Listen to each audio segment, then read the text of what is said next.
Bruise? Oh yeah, no, it's nothing. I was going through the top cupboard in my kitchen and the chair slipped and I kind of hit the door with my face. I mean, it hurt like hell.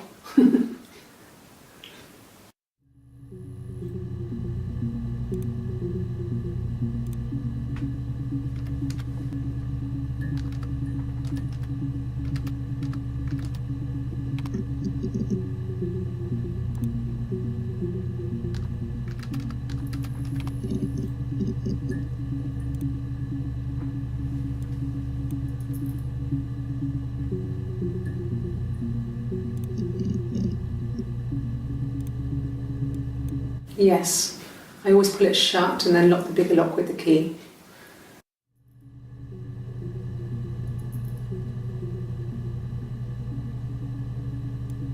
Yes, I always pull it shut and then lock the bigger lock with the key.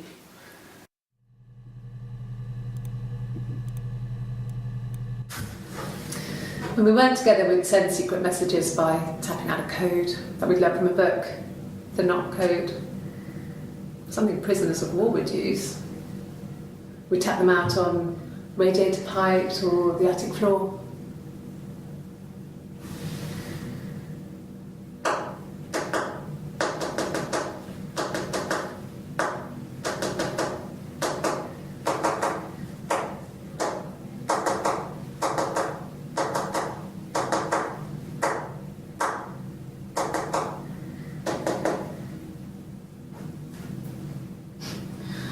Dad thought we had mice, but they couldn't find any.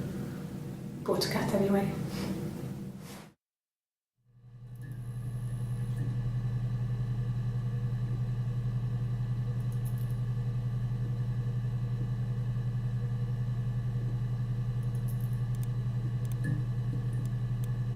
This was about 9. I went round and she was waiting for me. She was furious and so angry, the kind of anger you can only have towards yourself. We screamed at each other, argued, cried, we fought. I hit her back, left a bruise. I had my wig on from performing and she tore it off. Eventually we grew tired of fighting and I left.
It's like I told you before, I drove. I took the car and drove. I don't have my own car, but I have a spare set of keys. I just drove north. I wanted to think, put some space between me and them. Everything I told you before is true. I stopped at Glasgow. I was tired, exhausted. I pulled out and I hit a car. My car was okay, but I was worried about the baby, so I went to A&E to get the okay. Everything was fine.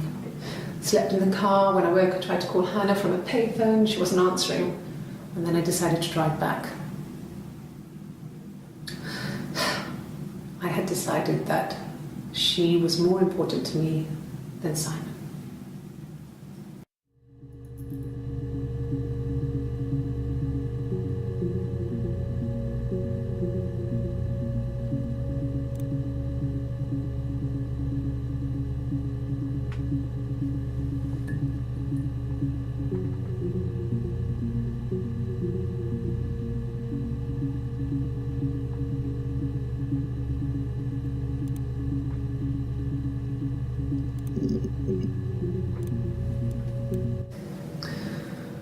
Florence was a warm, kind person, but she was broken, I guess. When I found her diary, I also found a biscuit tin with other stuff in it, older papers, letters, that kind of thing. Her story wasn't there. I never really spoke to her about it. I was far too young to really understand. I guess I just put it together later, once I was older. She had loved children, planned to have a large family, but her husband died in the war. And that was back when you married for life.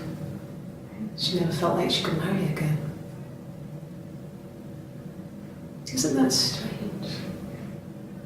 She was a widow from her 20s. But, I mean, I guess it was different then.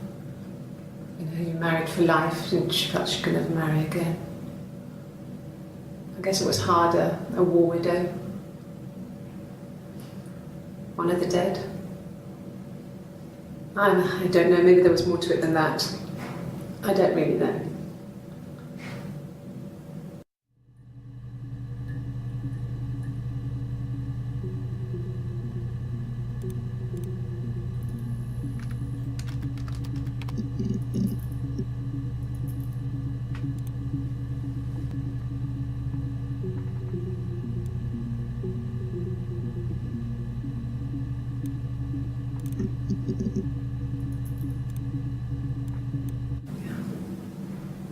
I'm not sure where the dollhouse came from. I don't know if it was given to them or they inherited it. I mean, they wouldn't have had the money to buy it. It was so huge. It must have been taken up to the attic in parts and then reassembled up there. It's a beautiful thing. Wallpaper to scale, little furniture, the lights work, mirrors, beds, big duvets and pillows. We spent hours and hours playing in it, invented all these characters and families who lived there. We wrote paperwork for them all, passports, diaries, and gave them all really elaborate stories. Once, a moth got trapped in there. We'd left a light on. It was making the most horrendous noise. We tried to kill it, but it was tough. We ended up crushing it under a copy of the Arabian Nights.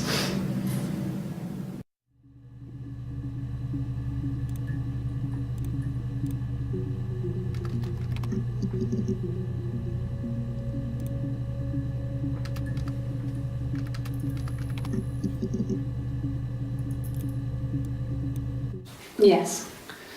I inherited it from my parents, so it made sense to move back, me and Simon. Felt like going back to old ways before the pregnancy. Reminded me of being a girl, a dollhouse in the attic, old things. We didn't sleep in my parents' bedroom for a long time. Yes. I inherited it from my parents, so it made sense to move back, me and Simon. Felt like going back to old ways before the pregnancy. Reminded me of being a girl, a dollhouse in the attic, old things. We didn't sleep in my parents' bedroom for a long time. We decorated it as soon as we moved in, but it was another year before we started sleeping there.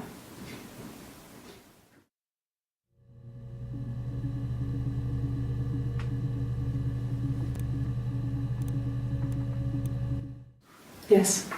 I read a lot as a child and watched lots of TV. Then the doll's house we had, we still have in the attic. It's kind of a fairy castle. We used to play up there and make up our own stories.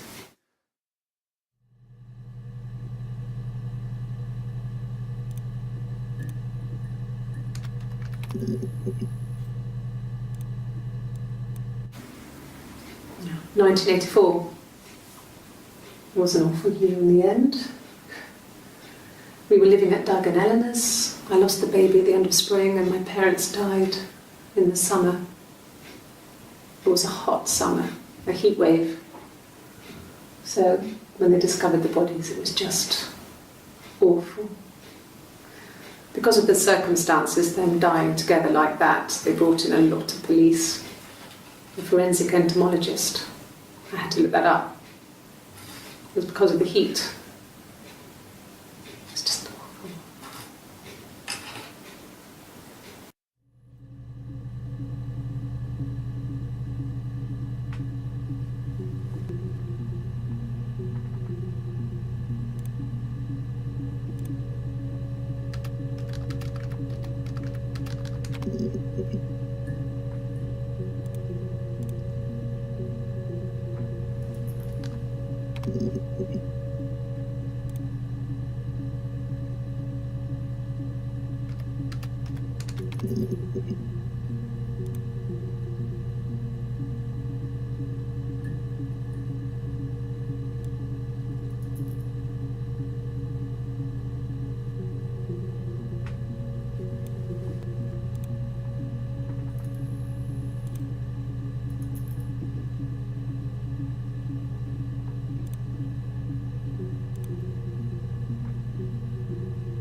Florence took me home with her.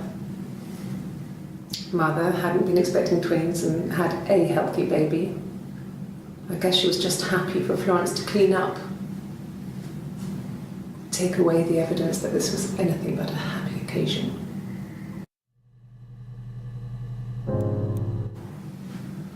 Florence took me home with her. Mother hadn't been expecting twins and had a healthy baby. I guess she was just happy for Florence to clean up. Take away the evidence that this was anything but a happy occasion.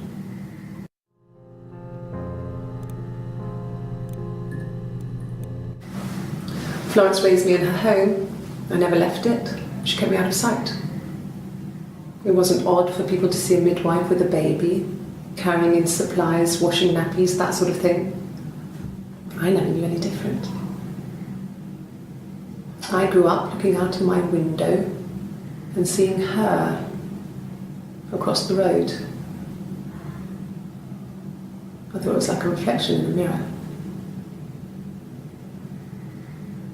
She was me.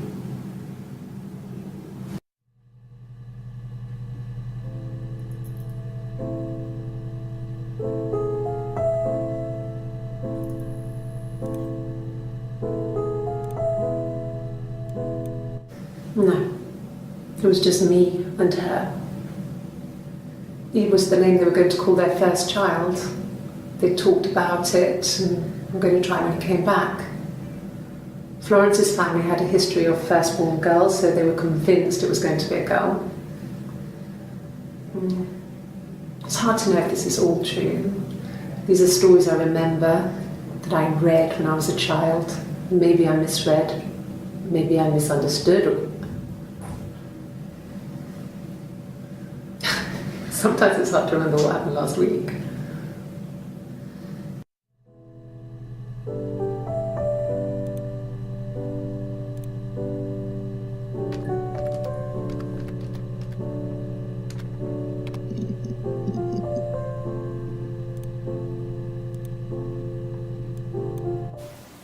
Okay, sounds weird. I'm not great at making up stories.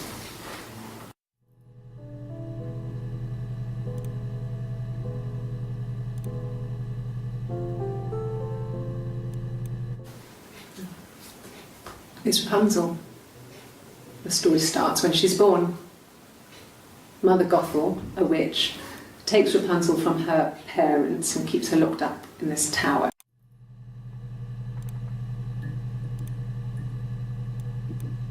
Yes, like a story.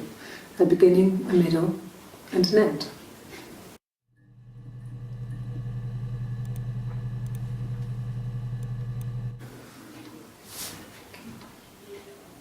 Well, she has a knife.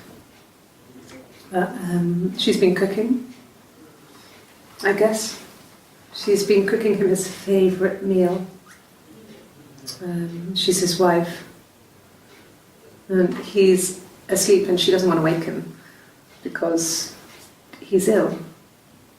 That's why she's sad. Because he's ill and he might die. It's kind of a sad story, so I'm not sure how it ends.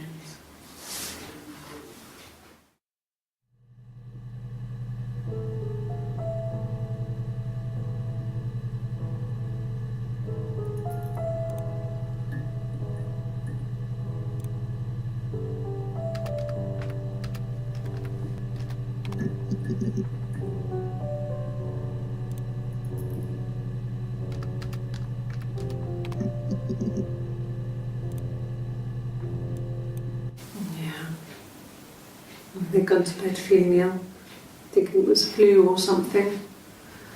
The neighbour called me, I had to use my key to let them in. We found them dead in their bed. And they'd been there for days. No one had noticed. Just awful. It was so soon after my miscarriage, the worst year of my life. I'd been so happy to get married, and after that it was just like, fuck.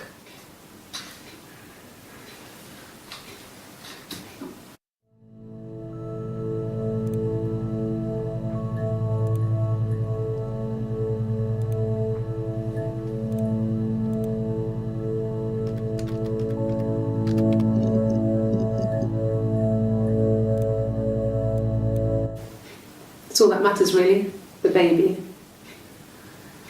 Simon's dead, but the baby, that's how he will live on.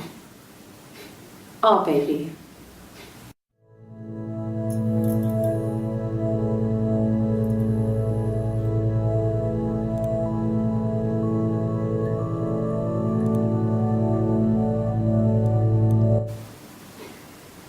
You're reaching here.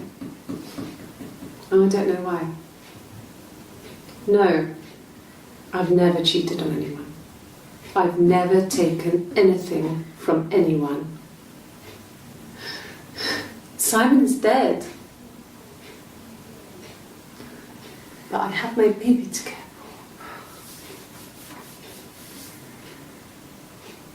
for. Why are you trying to make me sad? Why are you so obsessed with sex and affairs?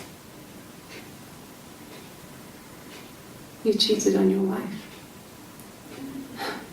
Is this your thing?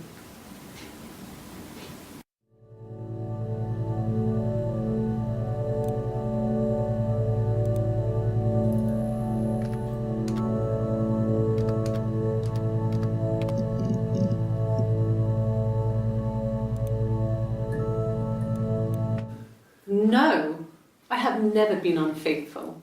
I've never cheated on Simon.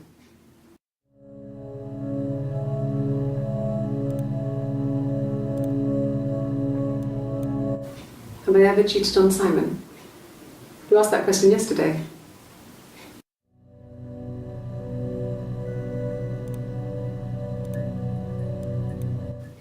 Simon never cheated on me. He was devoted to me, and I was devoted to him. Nothing in life is easy. We were good to each other. Life isn't a fairy tale. You do what you can.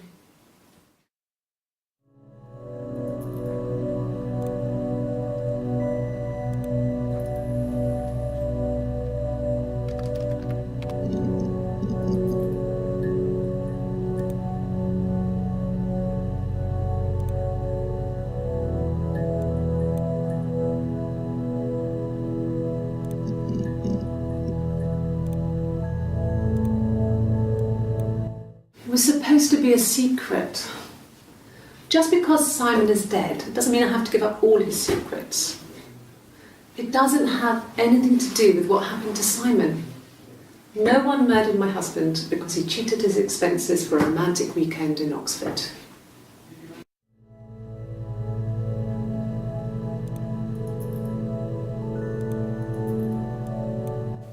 Rehearsed? You ask me the same question, you'll get the same answer. Is that your evidence? Of course I thought about what happened then. It's all I've thought about. My husband is dead.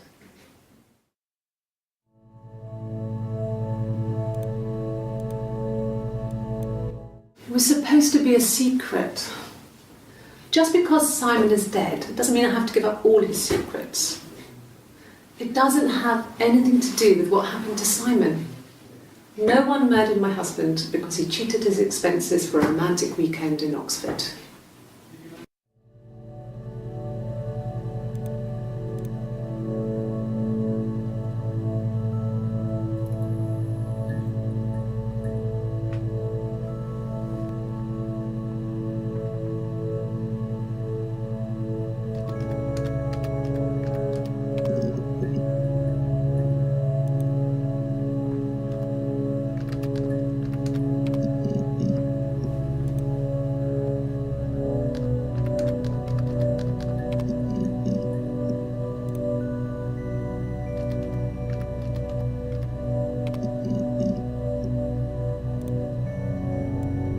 There was a conference, something to do with double glazing, in Oxford.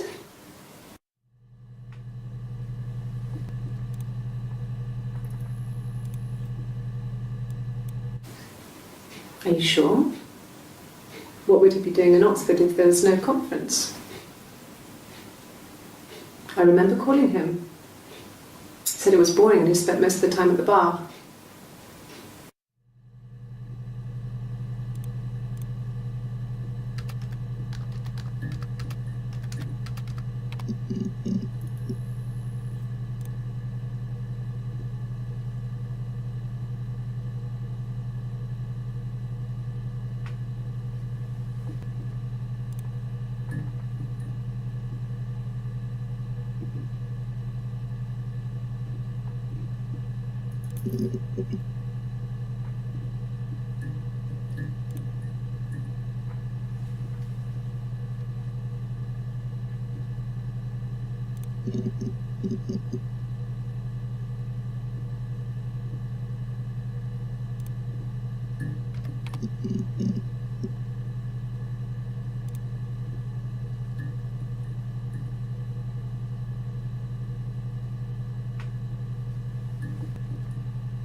No, I lost the baby. I had a miscarriage at 8 months. We carried on living at Simon's parents until, well, it was only a few months after.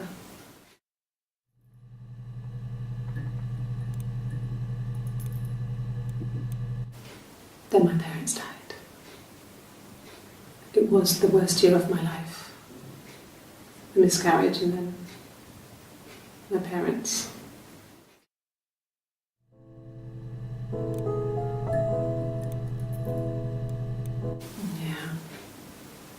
They'd gone to bed feeling ill, thinking it was flu or something. The neighbour called me, I had to use my key to let them in. We found them dead in their bed. And they'd been there for days, no one had noticed. Just awful. It was so soon after my miscarriage, the worst year of my life. I'd been so happy to get married, and after that it was just like, fuck.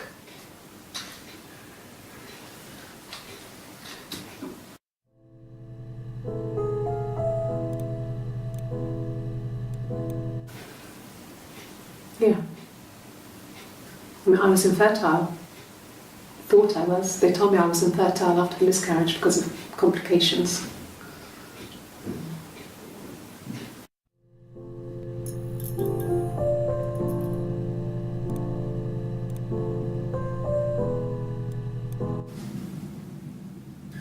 Hannah had a miscarriage. This was late in the pregnancy and it left her infertile. Felt like the universe had corrected its course. We were aligned again. But Hannah and Simon were still living with his parents. They were married. Simon had a job at the Glaziers now. Eric had given him a full-time position after he left school. And then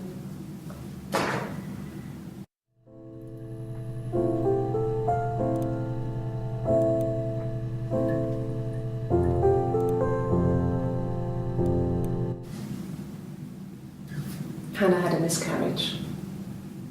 This was late in the pregnancy and it left her infertile.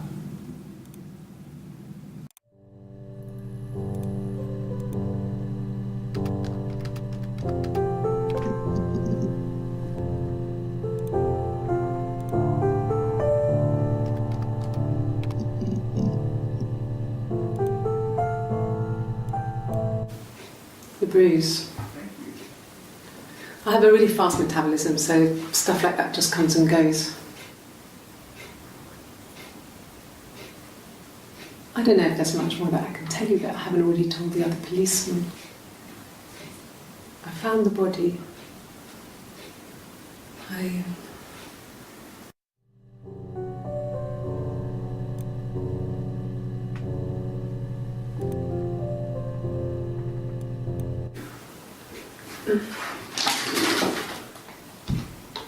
Yes, this is it. He made it himself. It's a special one-off. He made it. He decorated it. That's his thing. Where did you find it?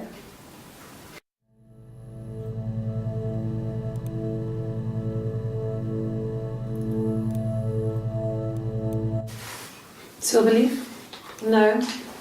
He normally silvers them properly. This mirror, it's supposed to look antique. The reflection isn't as good. It's the perfect mirror for someone who doesn't like to look at their own reflection.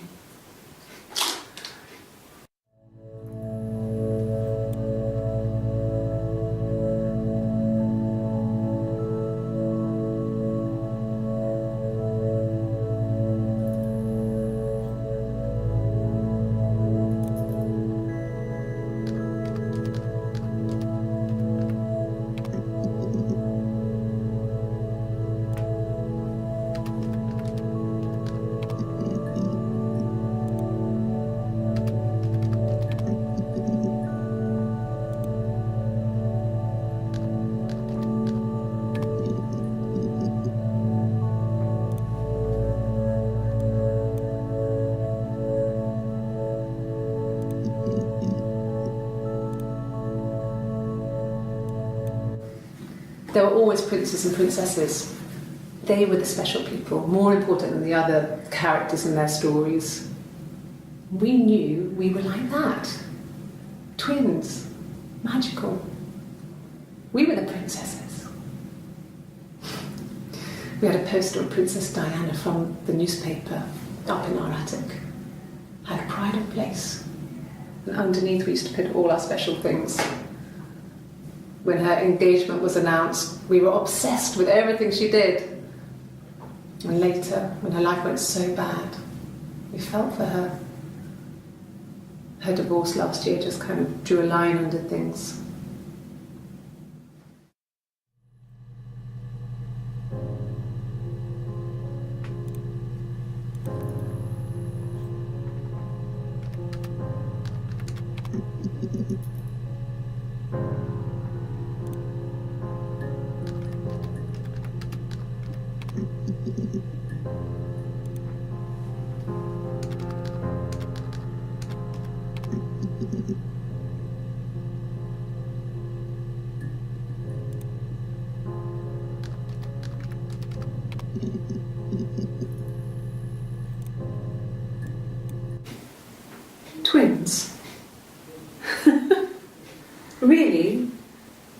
Are you really asking me that question?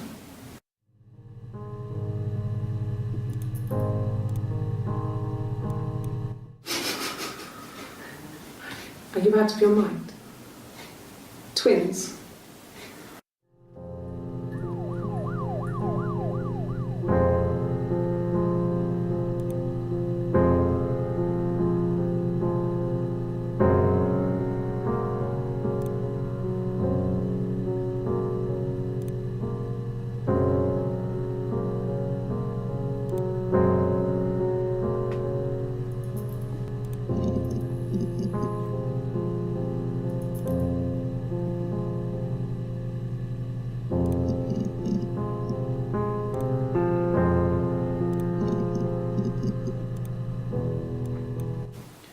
It wasn't the present so much, it was one of those arguments that had been simmering for a while. The present was a mirror, a nice mirror. He'd engraved the glass, the kind of mirror a princess would have in a story. He made it specially for me.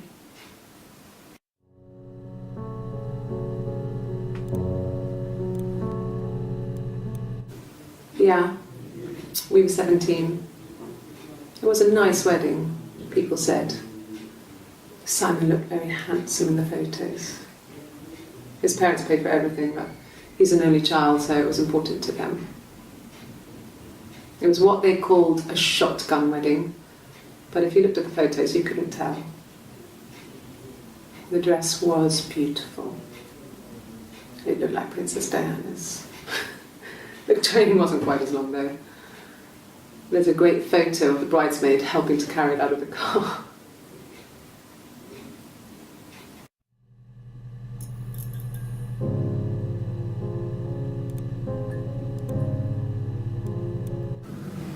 Fairy tales.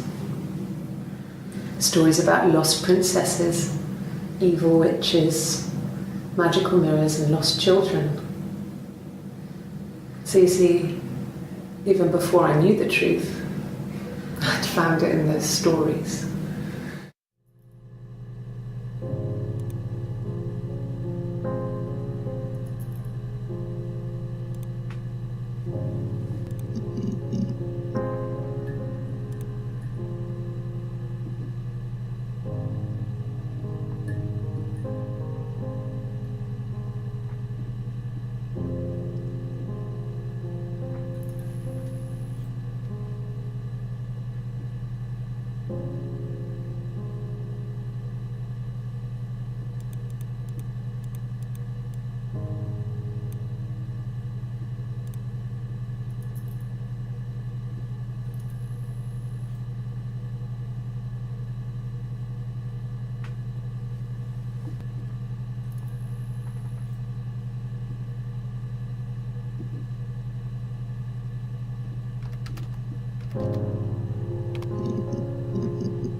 I wasn't in the house all of Friday night. After the argument, after Simon left, I left too. I was upset and I wanted to get away, so I took the car.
body,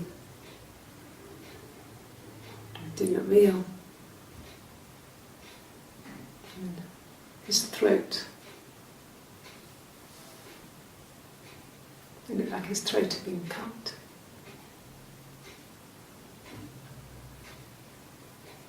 And I didn't see his glasses. He has these thick glasses.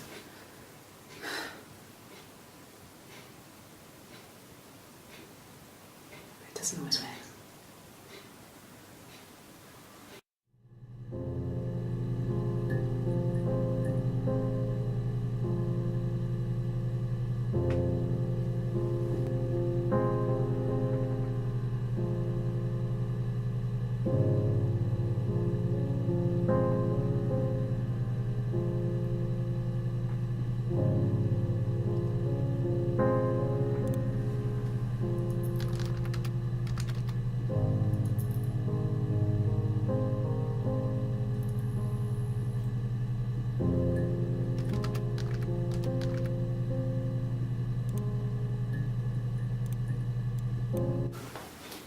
Look, on his clothes, that would make sense. He made it by hand. I mean, he brushes the silver onto the glass. It's not how they make mirrors these days. I mean, he made the mirror and he gave it to me.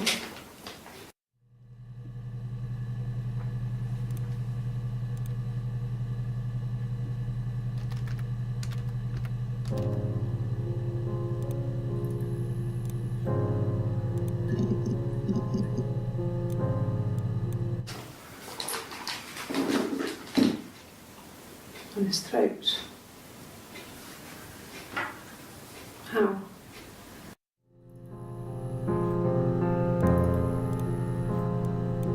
Like I said before, it was 3, something like that. I walked in, saw Simon. He was on the floor of the living room. His throat had been cut. There was a lot of blood.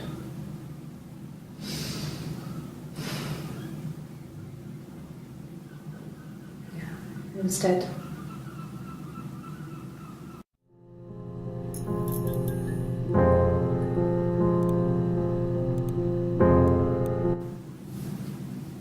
Her story is that she'd waited for him to come back. She put on my wig, some of my clothes, pretended to be me. They talked. She'd enjoyed being me. He said he wanted to be with me. Then he took out a present, another mirror, just like the one he'd given her earlier. That unique present. She went crazy, smashed the mirror. They argued, screamed. He hit her. So she grabbed a piece of the mirror and just swung it round. She cut his throat clean open.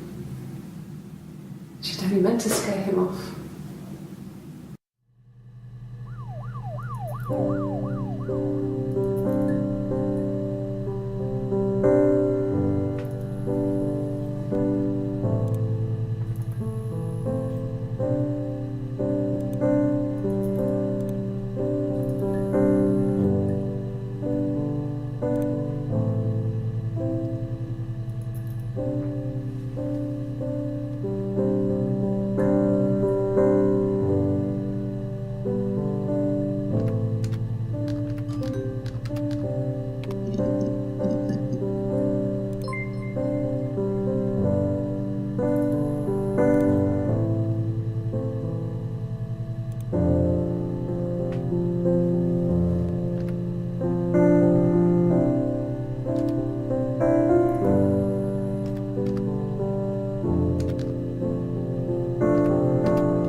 Her story is that she'd waited for him to come back. She put on my wig, some of my clothes, pretended to be me. They talked. She'd enjoyed being me. He said he wanted to be with me. Then he took out a present, another mirror, just like the one he'd given her earlier. That unique present. She went crazy, smashed the mirror. They argued, screamed. He hit her. So she grabbed a piece of the mirror and just swung it round. She cut his throat clean open. She'd only meant to scare him off.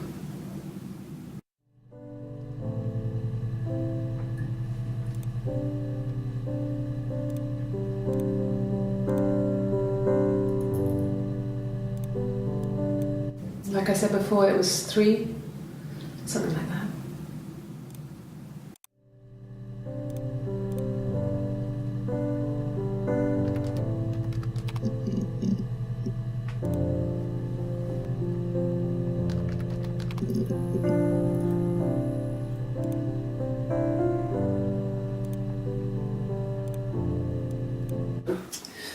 I think when I drove back, it was about 8 or something.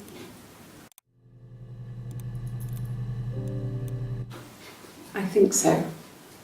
I mean, to get into our garden, we'd have to climb through other gardens.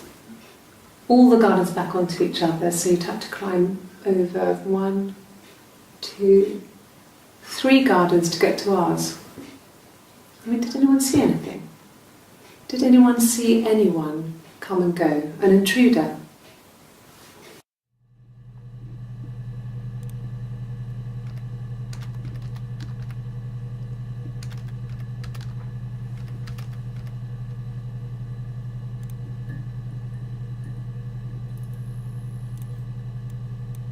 No, no one has been in the last few weeks.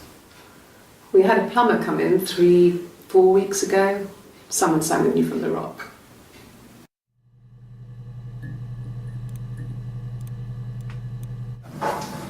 When beautiful people died, we always felt like it was a sign.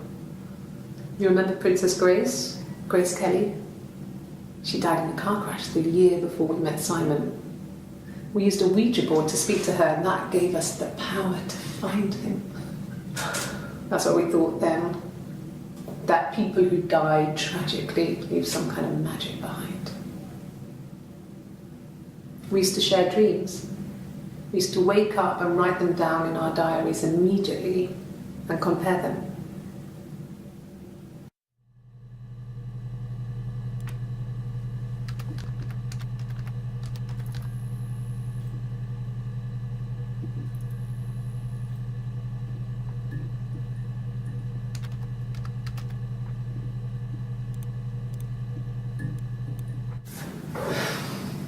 I think it was that time, the first time at the house, in his bed, that I got pregnant.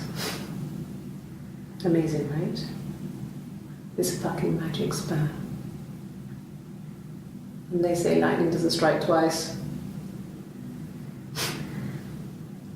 I didn't tell him. I missed 3 periods.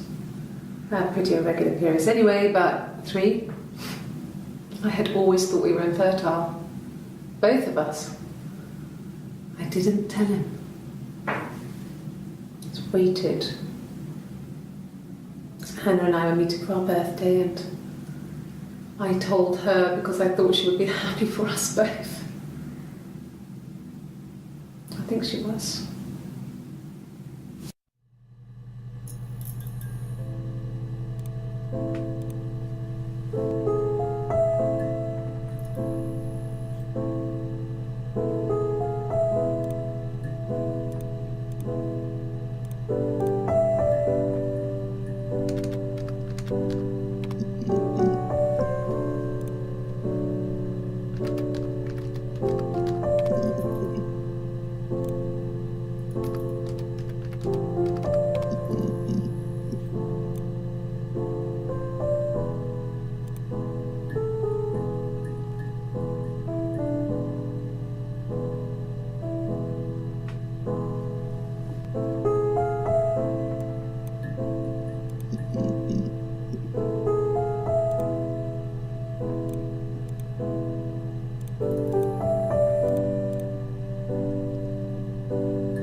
blood before. Do you need to take that for your records?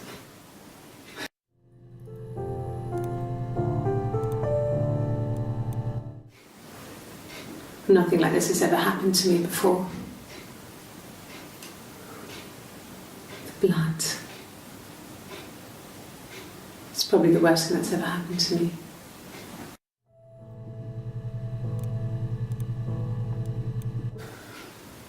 Well, fine, considering. I got back into the house today, and that was weird, knowing your people have been there through my things. It's like I've been burgled. Only worse, obviously. I don't know. I haven't lived in the cellar yet. They sent a cleaner in, as good as new, he said. But they had to throw some stuff out. Couldn't get the blood out. And I'm still waiting to hear from the coroner so we can get a date set for the funeral. It's going to be a cremation. So,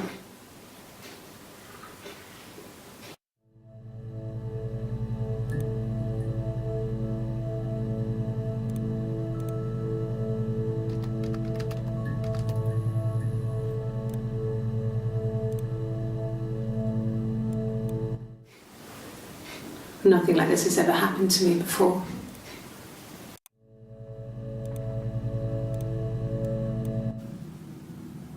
She was sat behind him.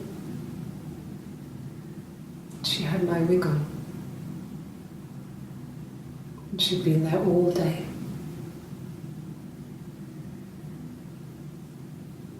And she had blood on her.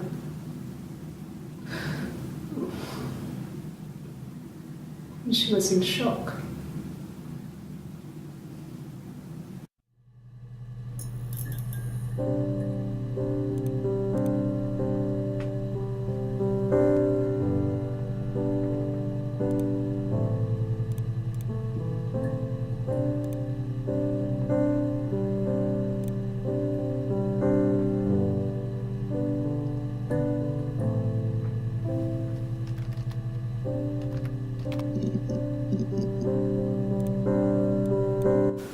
A wig? You mean, what type of wig?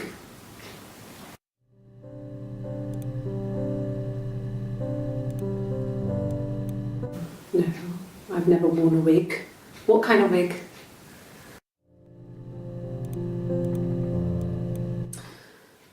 This other person doesn't exist.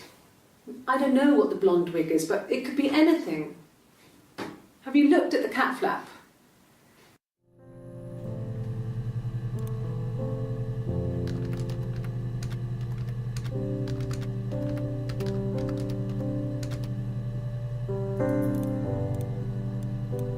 No. The parents decided there would be a wedding. And after the wedding, Hannah moved in with his parents.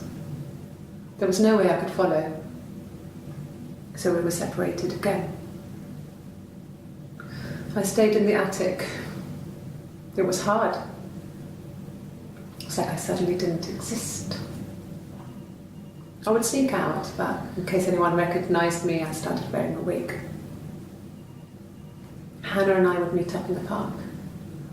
I was trying to get pregnant, but I couldn't. I mean, I couldn't do it with anyone we knew, so it was sex with strangers, drunk guys I'd met in clubs, parks and alleyways. I was 17. It felt like I was being punished. But it was Hannah who had betrayed us. I had to stop when one of the guys gave me an STD.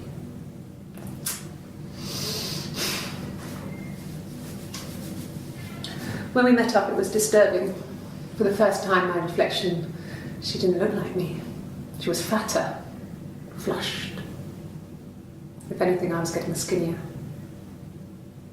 I found it hard to look sometimes. We talked about what to do. Was it time to become our own people?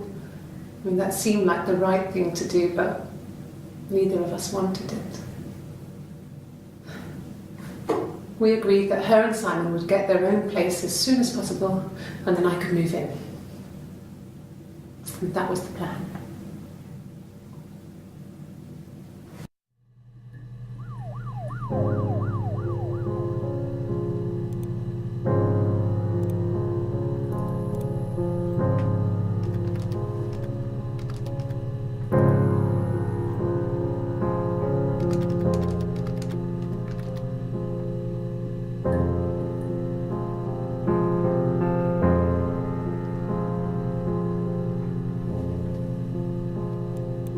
No. The parents decided there would be a wedding. And after the wedding, Hannah moved in with his parents. There was no way I could follow, so we were separated again. I stayed in the attic. It was hard. It's like I suddenly didn't exist. I would sneak out, but in case anyone recognized me, I started wearing a wig. Hannah and I would meet up in the park. I was trying to get pregnant, but I couldn't.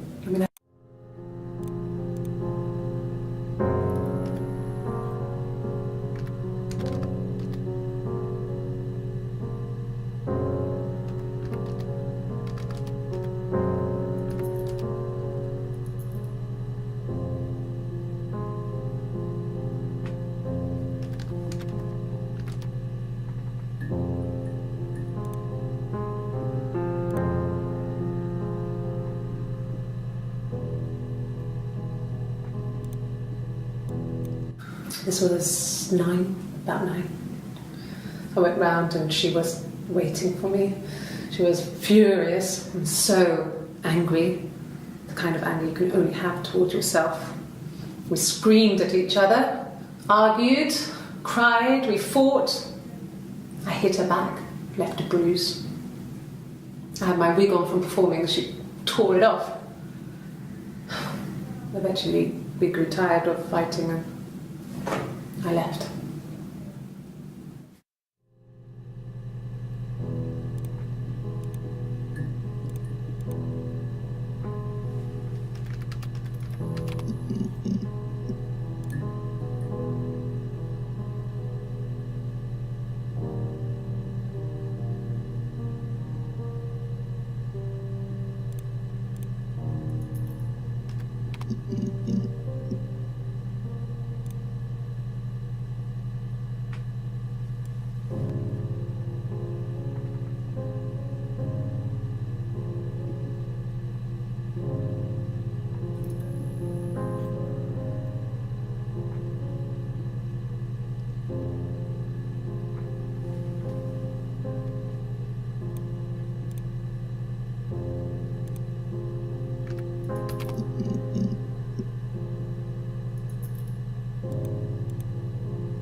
If one of us got hurt, the other one would have to be hurt too. A grazed knee, a bruise. When I lost my tooth first, we had to pull out Hannah's to match. Once, I slept with a boy who was seeing another girl. The girlfriend came up to Hannah the next day and punched her in the face, gave her a huge black eye. That night, she had to do the same to me. And she almost went too far. I couldn't see out of that eye for days. She snuck frozen peas up for me from the kitchen.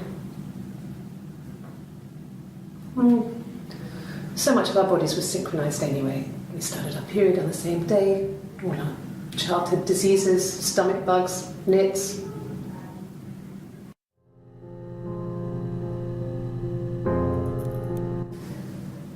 If one of us got hurt, the other one would have to be hurt too. A grazed knee, a bruise. When I lost my tooth first,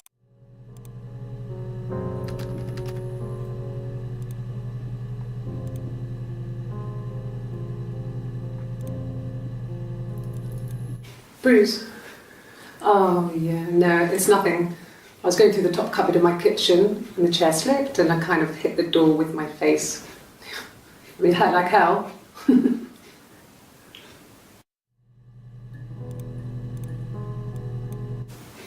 The bruise. I have a really fast metabolism, so stuff like that just comes and goes.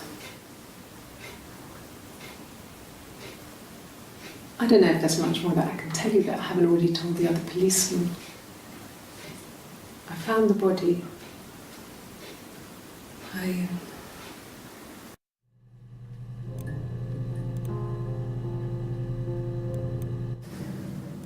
If one of us got hurt,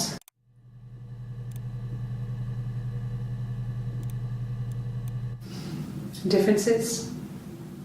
She's a better driver than me. She passed the test for us. I tried to take it and nearly crashed the car. Learned that you can't rely on confidence to get you through everything.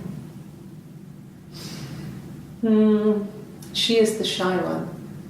She was especially shy around boys. If Hannah liked a boy, I would have to pursue him. It was that way with Carl. Hannah met him first. She had such a crush.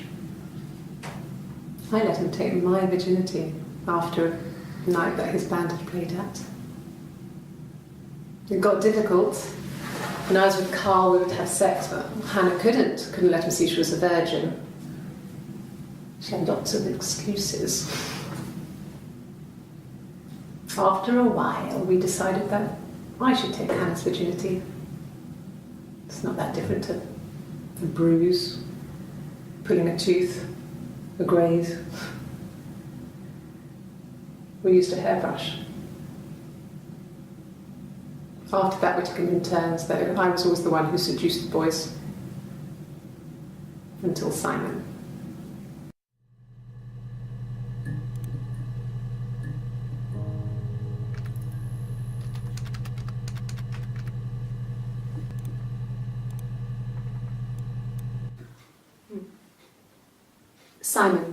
Simon Smith. He works at Ernst Brothers Glass. They do windows, all kinds of glass. Simon does the more special work, mirror making, feature windows, artistic things, really beautiful things.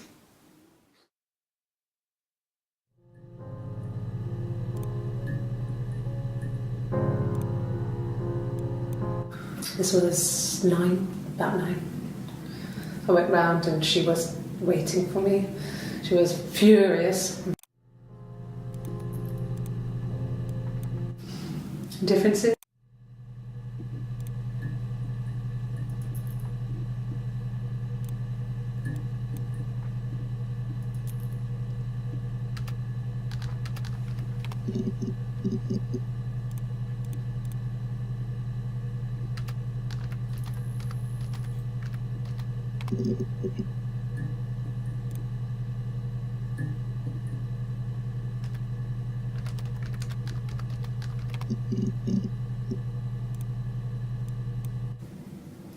Mum and Dad never knew what was going on. We got so good at it. We were so in sync that we'd use each other to cheat. If one of us had a hangover, the other one would go to school. Whoever was best at a subject would sit the exam. There were lots of differences between us. Some things one is better than the other at.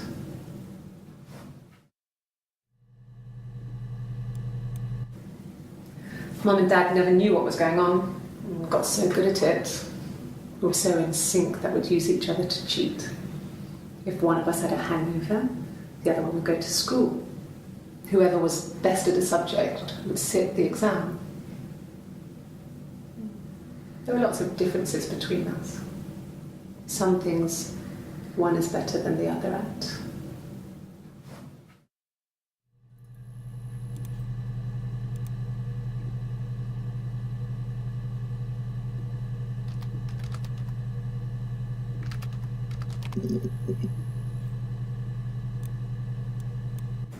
It happened very quickly. We hardly had to talk to each other. We agreed almost silently. The baby was what mattered. We'd help each other. We cleaned up. We bagged up the broken mirror, her clothes. They're gone. We took him down to the cellar. We knew we had an alibi, and we wanted the body to be found later. We wanted to have suspicion on us so we could then disprove it rather than have it linger. Better to keep the body in the house than risk being seen with it. The watch, that was my touch to make sure the alibi stuck.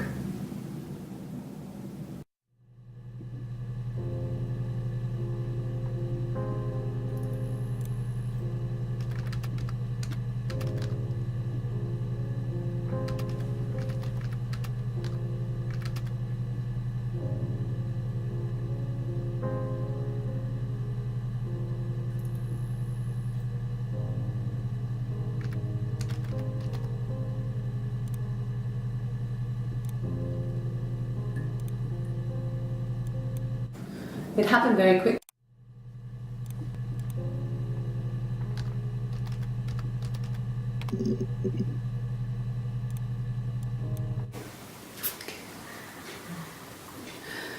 It was after dinner. I'd spoken to Sam's parents on the phone. I looked up for an early night and I suddenly had this thought. I think it was something his mum had said. She'd been speaking about old stuff.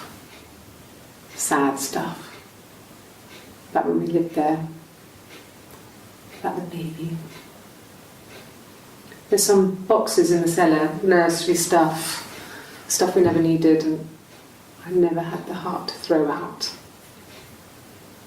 And I suddenly remembered that when I'd looked down there the week before, those boxes, that pile was in the wrong place. I went cold all over. I went down there with a torch and went straight to the back, and that's when I saw the bin bags. Pulled them open, saw the body. I screamed, and that's when I called the police.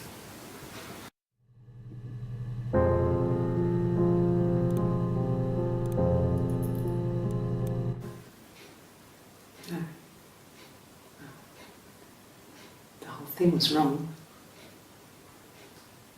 The bags, I think they were from our kitchen. You can probably check that. We never go into the cellar. It's just a place we put things we don't need. Dad used to grow mushrooms there. The bags were taped up. I think it was parcel tape, but I think it was ours.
I was living in the attic. It was a very hard time. I was depressed, was still pretty sick of the STD. When I came down one morning, they were dead. They were in bed and both had been sick. They'd thrown up a lot. And I slept through it.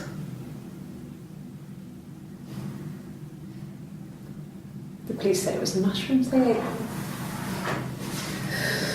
Dad was a mushroom expert. He used to take us picking with him and he taught us how to recognise them. And there's no way he would have picked death caps.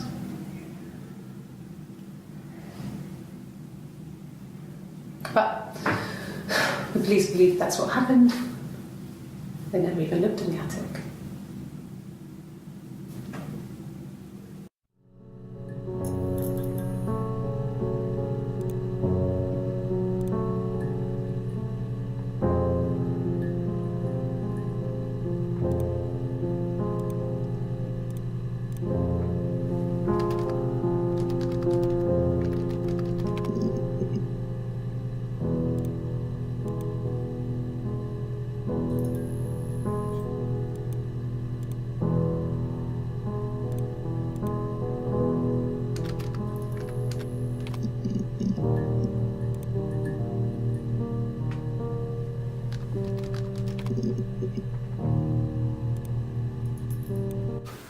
When will the police let me back in the house?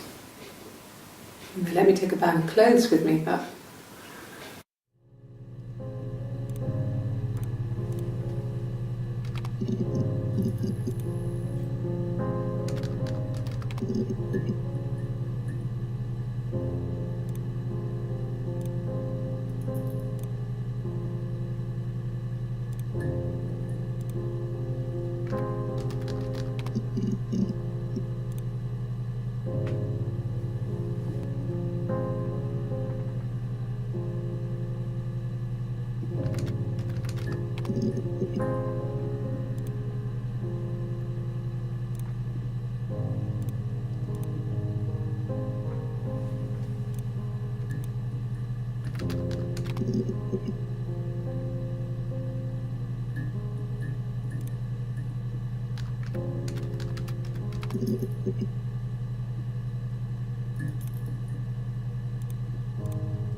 hurt someone? Yes. But everyone thinks that from time to time, right? You just want to lash out.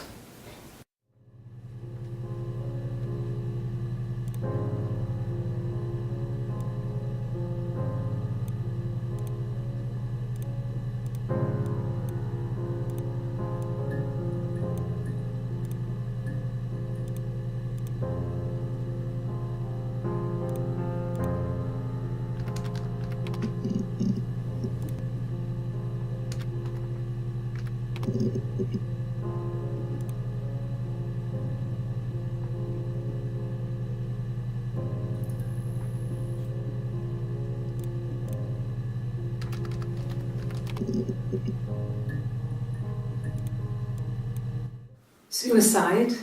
No. I mean, he would never do anything like that. He is not the kind of person to do anything like that. I mean, to hurt himself? No.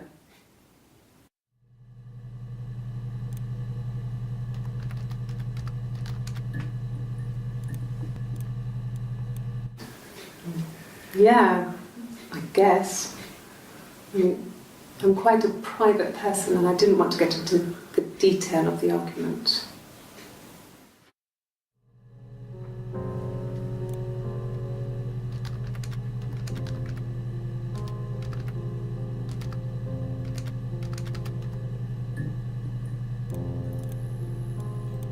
No! You're talking to the wrong person if you think I'm some kind of slut. If you think I'm the kind of person that would have had sex with all those guys.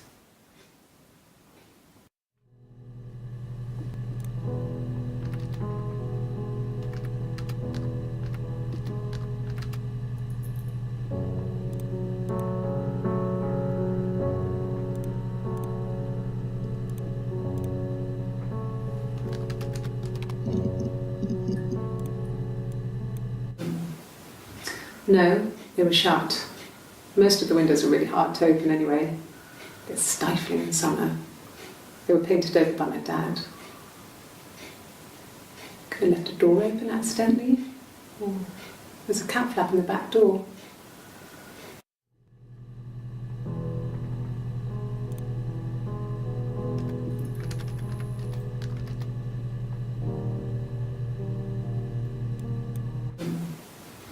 No, they were shut. Most of the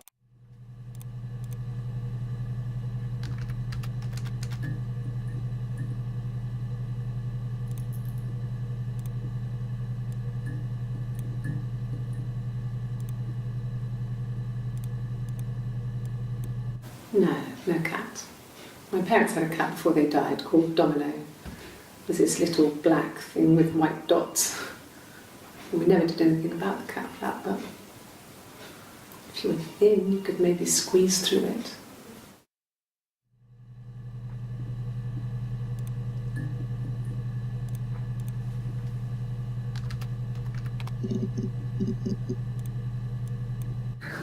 We loved our cat, Domino. He had this little bell around his neck to stop him from killing birds in the garden. And we used to write each other notes and put them in the bell, and we could send them to each other. Mum found some of the notes once, and she thought I was just writing to myself because our handwriting was identical. And we had our own words for things, so she didn't quite understand them anyway.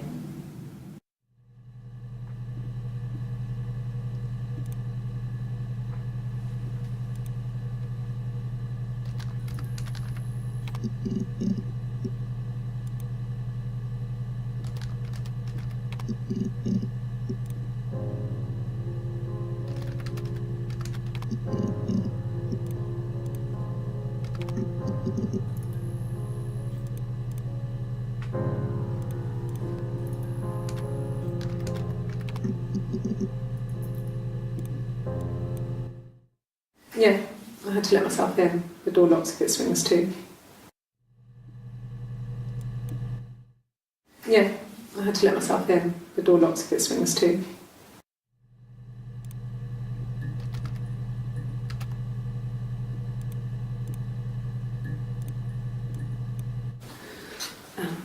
I sleep on the right side of the bed as you come in from the door. You can tell because I have two pillows and he just has one.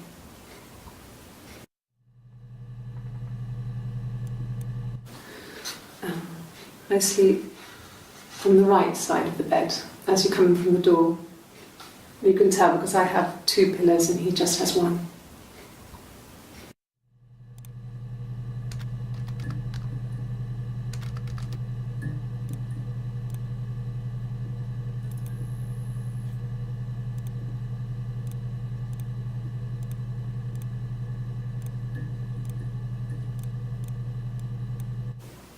Okay. I parked up in the street. It was busy, so I had to park down the end of the road. Walked up, knocked on the door, no answer. I took my keys out of my bag and unlocked the door. The main lock was unlocked. You can tell because the key doesn't turn when you try to turn it to the left. I walked in. Simon's coat wasn't on the peg. Okay. I parked up in the street. It was busy, so I had to park down the end of the road. Walked up, knocked on the door, no answer. I took my keys out of my bag and unlocked the door. The main lock was unlocked. You can tell because the key doesn't turn when you try to turn it to the left. I walked in. Simon's coat wasn't on the peg. I couldn't see his shoes in the shoe rack. I shouted out. I walked straight into the kitchen because he usually sits in there to have a cup of tea and read his paper, but he wasn't there. I touched the kettle, it was cold. I looked quickly in the living room, nothing. So I walked upstairs to the bedroom and he wasn't there. I didn't search for him because it was pretty clear he wasn't there. I had a shower. The phone rang whilst I was in the shower. I didn't answer it. I think it was Eric. Then I was just exhausted. So I lay down on the bed and I fell asleep, though I didn't mean to. I woke up a couple of hours later and I was surprised to see no one in the bed next to me. And then I remembered where I was and what had happened. That's when Eric called again. This time I spoke to him. Then I called Doug and Eleanor. And then I decided to come and see you. That enough?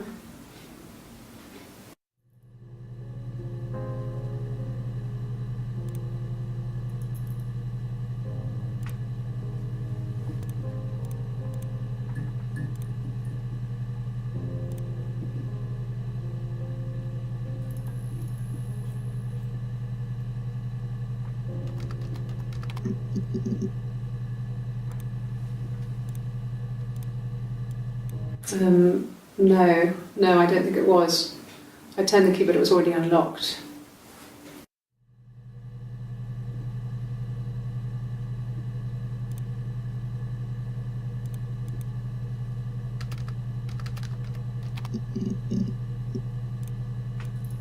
Oh, okay. I parked up on the street. It was busy, so I parked down the end of the road. I walked up to the house, I knocked on the door, no answer. I took my keys out of my bag, unlocked the door. The main lock was unlocked. I could tell because the key wouldn't turn when I tried to turn it to the left. I walked in, Simon's coat wasn't on the peg. I couldn't see his shoes on the shoe rack. I shouted out for him. I walked straight into the kitchen. He usually sits in there to have a cup of tea and read his paper. He wasn't there. I touched the kettle, it was cold. I looked quickly into the living room, nothing. I walked upstairs to the bedroom, he wasn't there. I didn't search for him because it was pretty clear he wasn't there. Then I had a shower. Whilst I was in the shower, the phone rang. I think it was Eric, his boss. I didn't answer it. Then I came out and I was just exhausted. So I lay down on the bed and I fell asleep, but I didn't mean to. I woke up a couple of hours later and I was surprised to see no one in the bed next to me. And then I remembered where I was and what had happened. That's when Eric called again. I spoke to him. Then I called Simon's parents. And then I decided to come and see you. That enough?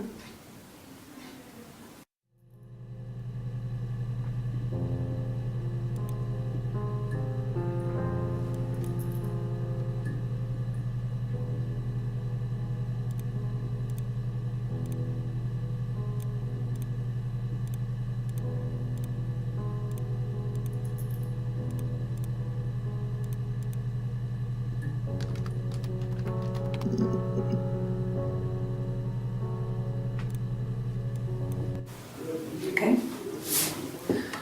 There's a girl and she's staring out of the window.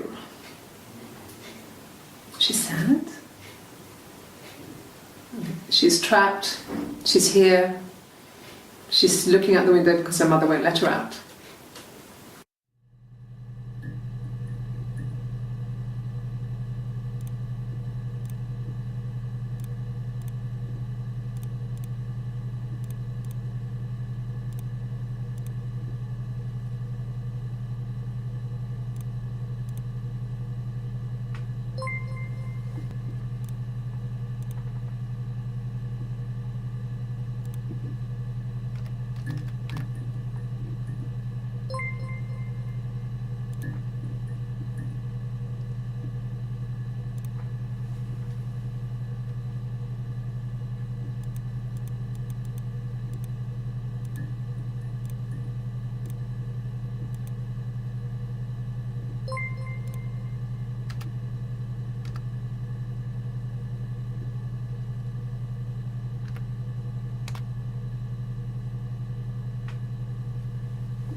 you arresting me? No. Fuck off. Open this door.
Thanks.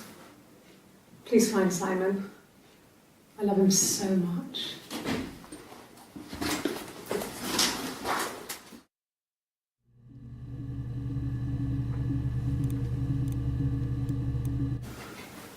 I guess you could call it that, but we were both happy to get married. It was a beautiful wedding. We had our first dance to Come Back and Stay. I'm not sure if that's a good wedding song, but I loved it. I chose it. I mean, it was genuinely our first dance. We'd never danced together before. It was probably awful to watch, but I enjoyed it. It felt like it was just me and Simon for that moment. Just the two of us.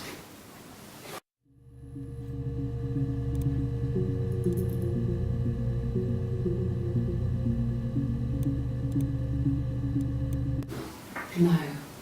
I mean, everyone loves Simon. He was so nice to everyone. He loves me.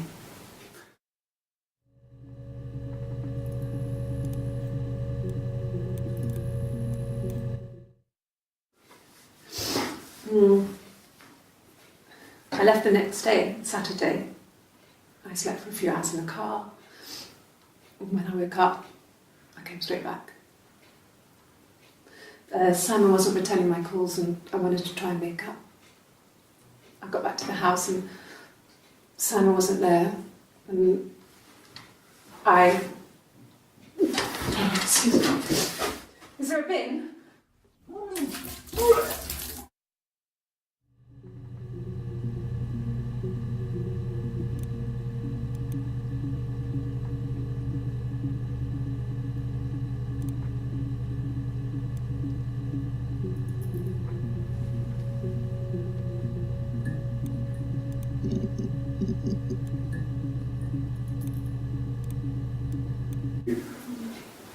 That should eliminate me as a suspect.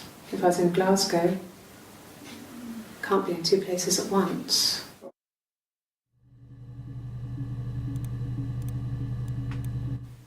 And what did your wife do? She didn't kill you. You think I killed Simon because he was having an affair? Well, I didn't kill him. I wasn't even there. I was in Glasgow worrying about whether my baby was still growing inside me. I mean, why would I kill Simon? I loved him.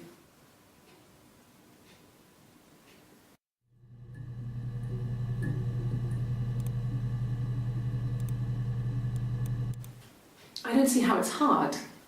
We've established I was in Glasgow when he was killed. You've spoken with the hospital.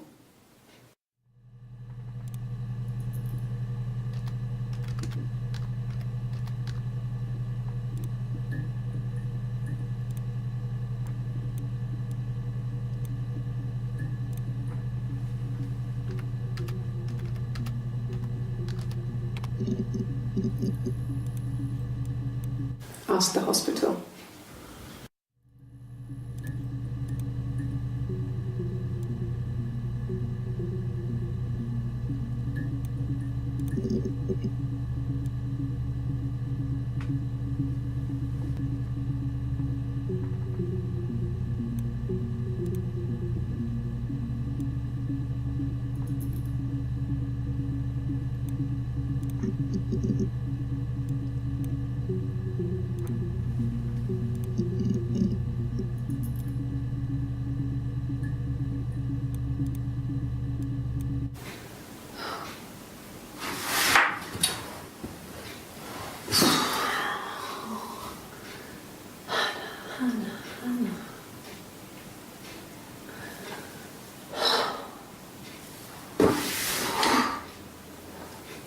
What are you doing? I'm talking about Eve.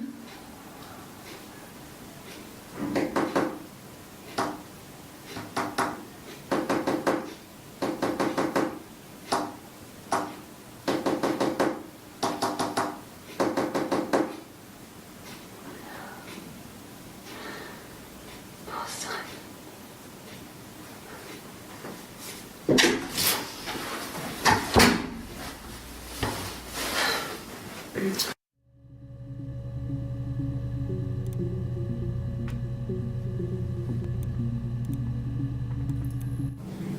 Yes, my name is Hannah Smith. Oh, shit. Sorry.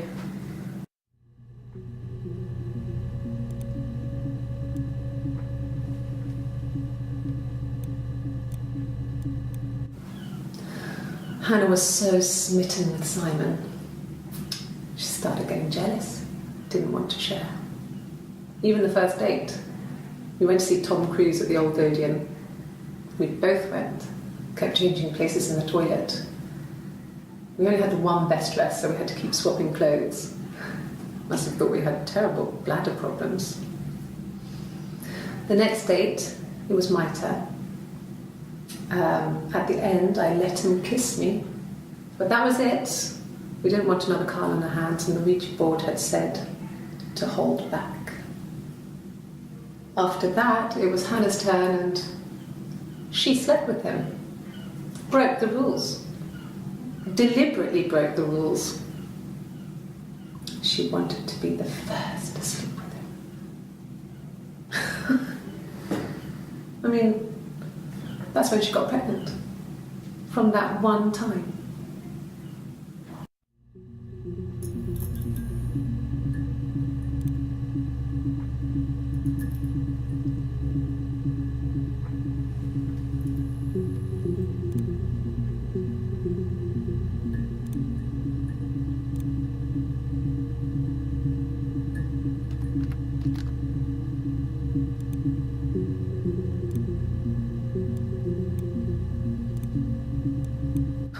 Can you imagine? I tried to get pregnant too, but it didn't happen. I slept with so many boys, men. My body refused. I think my period stopped because hers had. I was pretty ill. I mean, how could we stay the same now? Felt like Hannah had really fucked things up. Set us down separate paths. We had become different.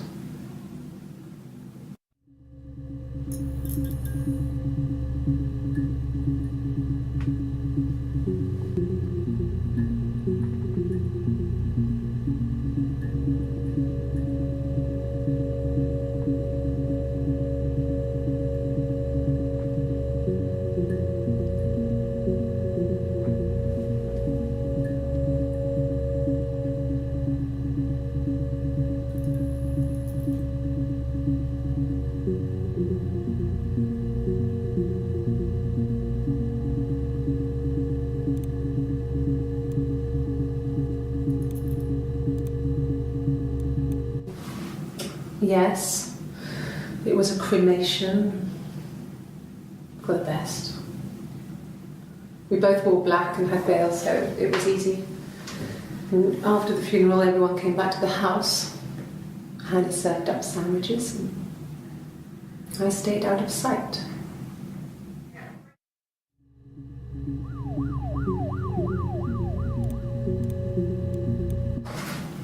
It lasted about 6 months.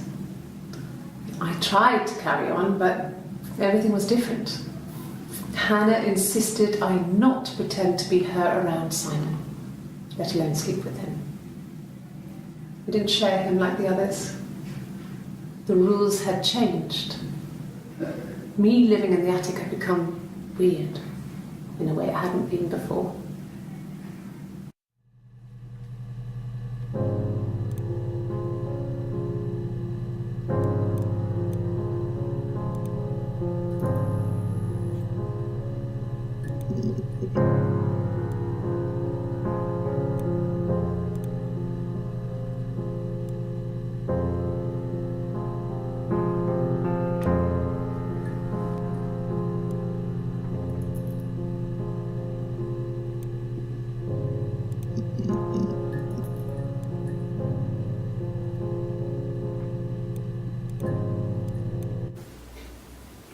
They had been my parents' fingerprints. I'm not sure how long they last for, but is that possible?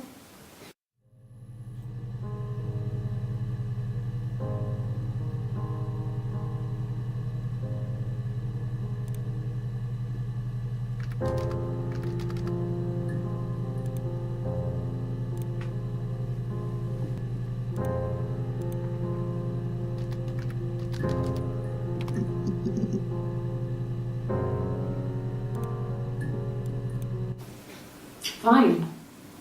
I've never had my fingerprints taken before. I once put my hand on the oven.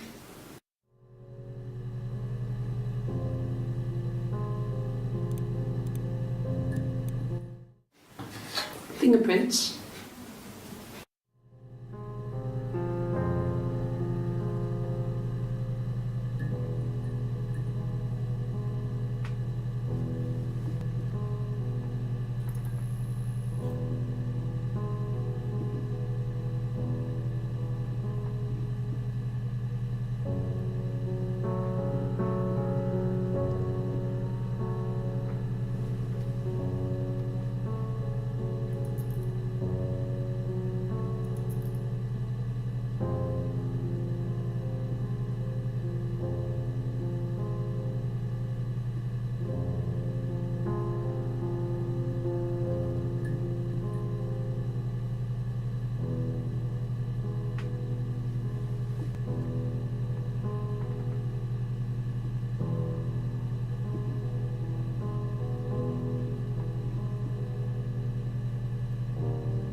Yes, yeah. I would have cleaned them. I changed the sheets too, with the fingerprints in all those places. Yes, yeah. I would have cleaned them. I changed the sheets too, with the fingerprints in all those places.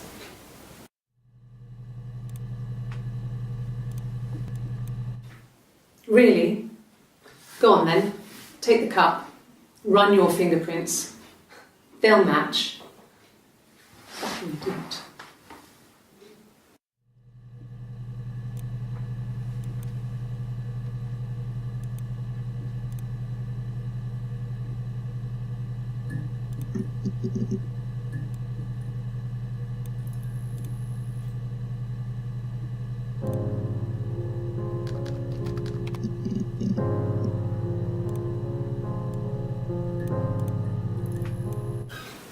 I would have been a good mother. I was young, but I would have been a good mother. She was a girl, by the way, the baby. We were going to call her Sarah. Simon wanted to call her Ava after his nana, but I didn't want her to have a symmetrical name.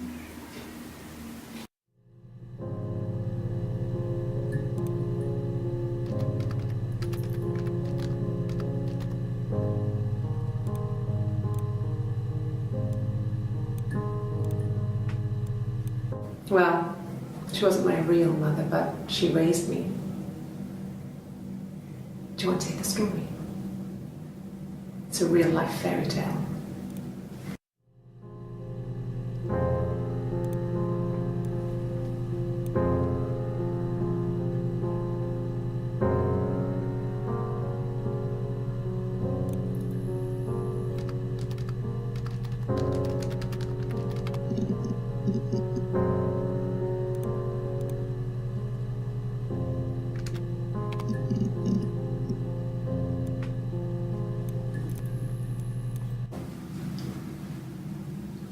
I wanted to see my reflection.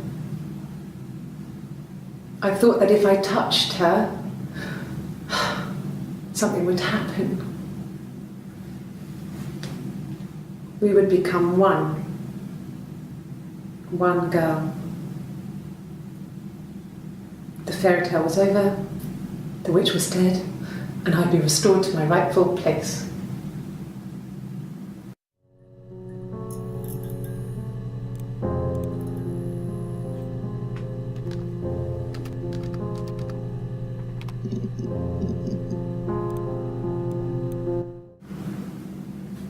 Mother wanted me to grow my hair long, but I kept cutting it myself.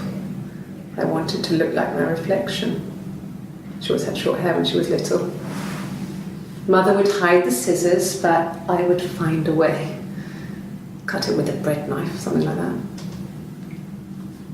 My reflection would always leave her house and go on adventures, but I never could.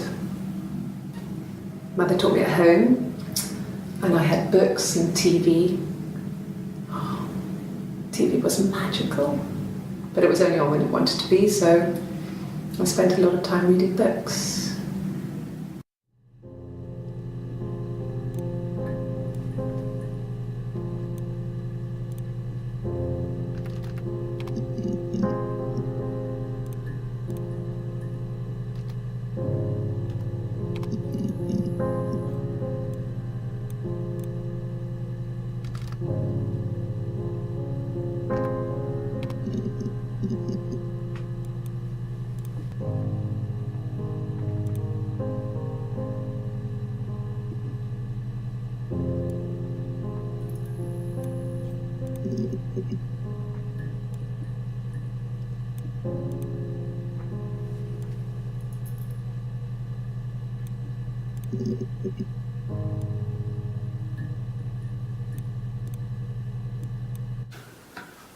A week or so ago. It would have been the Saturday before my birthday. You know, I get like that on the weekends, have a lie-in, then want to get up and blitz the house.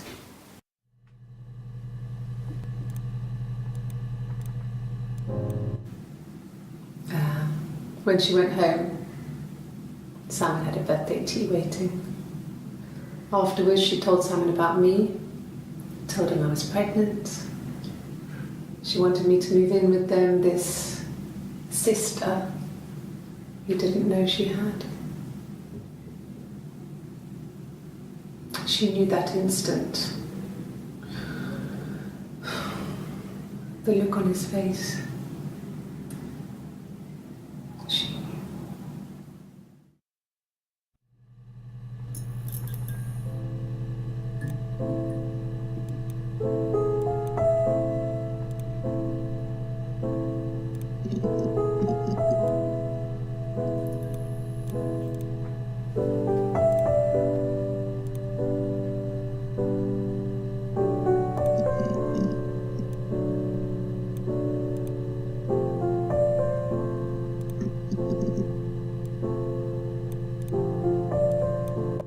At the time they said it was poison, food poisoning.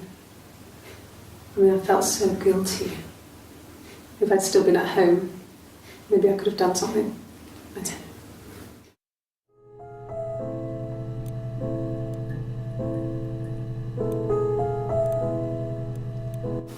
Yes. It was a shock to him. I mean, we never thought it was possible. I don't know what I hadn't decided whether to keep the baby. I wasn't really ready to talk to him about it.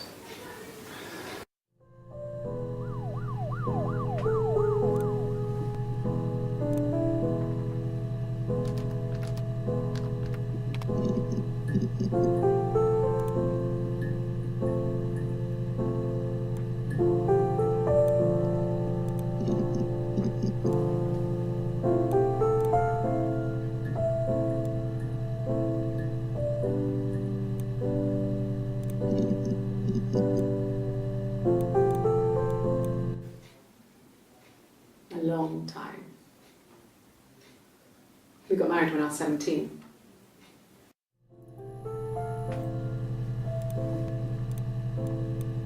Childhood sweethearts. Something like that. Are you married, detective?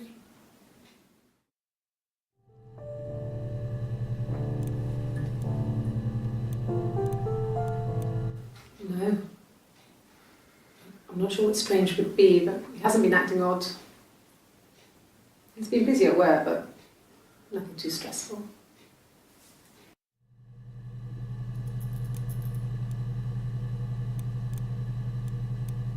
Sure, I think. I do all the bills and paperwork and handle all the money stuff, so it should be easy for me to find. Do you want them dropped off to you?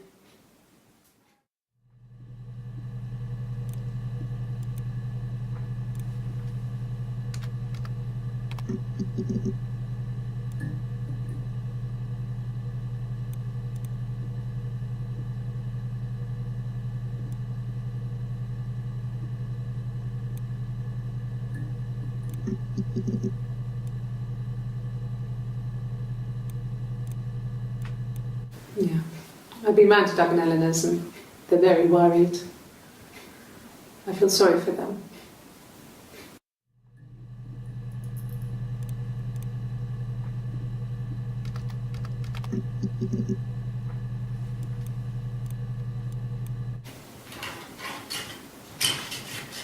This is the third day running you've called me in. I speak to Doug and Eleanor every day. And they say you've been asking a lot of questions about me. Should I be worried? Am I a suspect?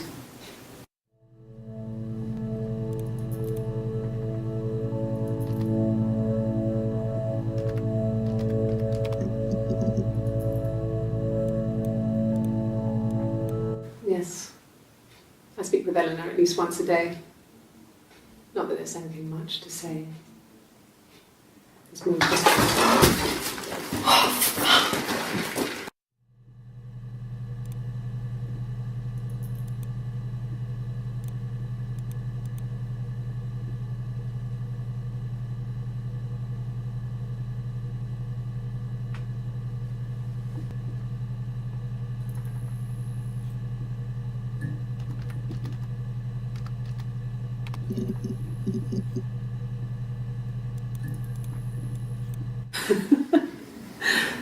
Was he my first?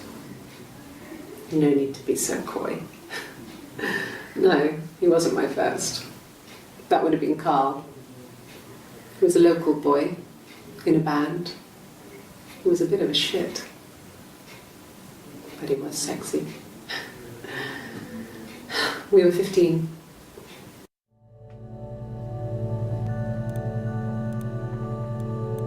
No, I was 15. Carl was older, 17, I think.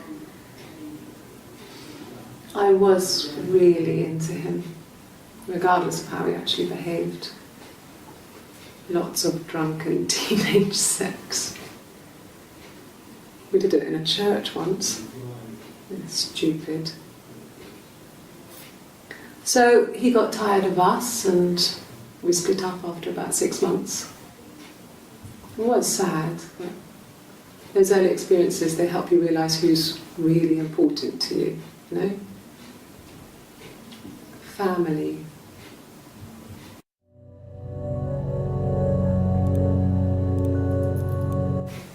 Family. So, Carl fucked off, and then there were other boys here and there, and then Simon.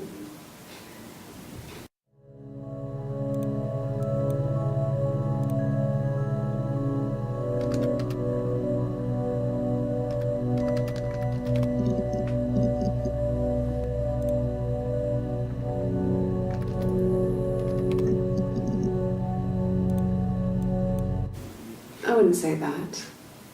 It could be passionate.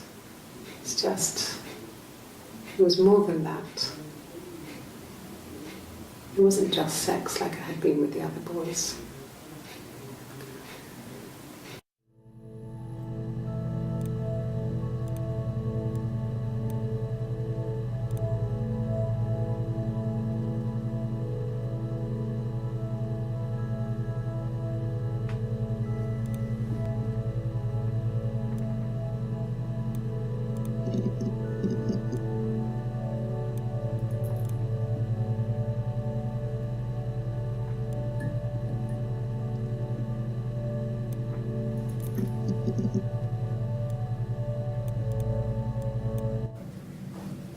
Became our way of life. We would swap places and take it in turns to do things, and we were very careful. Whoever had been out that day would come back and write a detailed diary so that we were on the same page. We had a list of rules that said what we could and couldn't do in any given situation. It was exhaustive. We lived a second life through those rules. Rules for things that could only ever happen inside our imaginations. We would consider all the permutations of future events and agree rules to walk our way through them.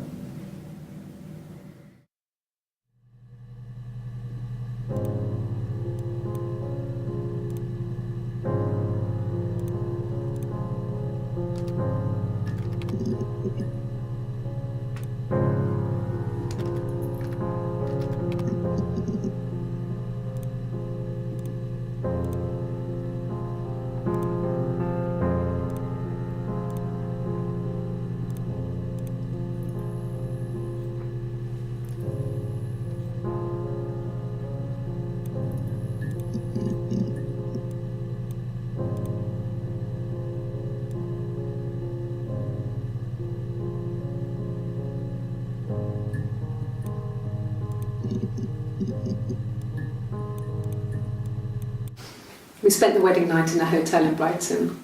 It would have been too much to do more. We were saving for the baby. It was wonderful to be in a hotel, away from home, just alone together. Since then, we've always tried to get away for our holiday.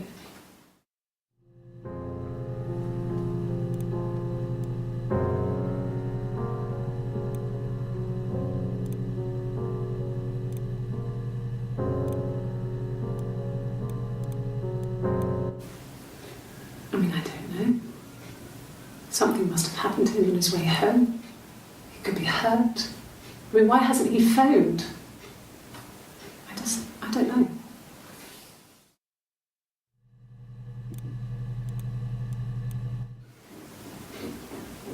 I wasn't in the house.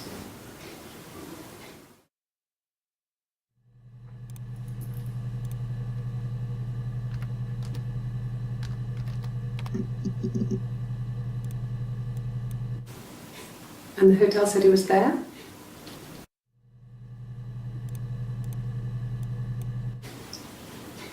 Okay, you got me. I'll confess. We were there. It was a dirty weekend. Simon was going to expense it, pretend it was a business trip. I used a made-up name.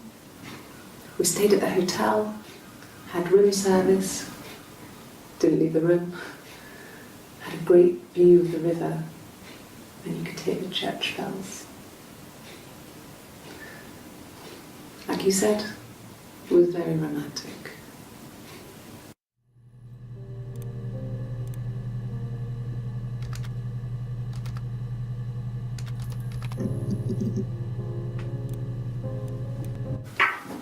Let me see. Yes. I drove in here because I remember, well, I went over the river, and then there was a church there. Yeah. And I probably parked, well, I remember seeing a street sign called Princess Street. Yeah, there it is. Yeah, so I'm pretty sure it must be this one. There.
The mirror. I can't remember. I put it somewhere safe. Upstairs, I think. I haven't looked at it since.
After the kiss, the next time, he took me back to the house, to our parents' house, to their house. So, it was definitely him. I sometimes think he wanted to get caught to prove to himself that we were different people. He told me about his marriage, told me how his wife was completely different to me. I almost burst out laughing.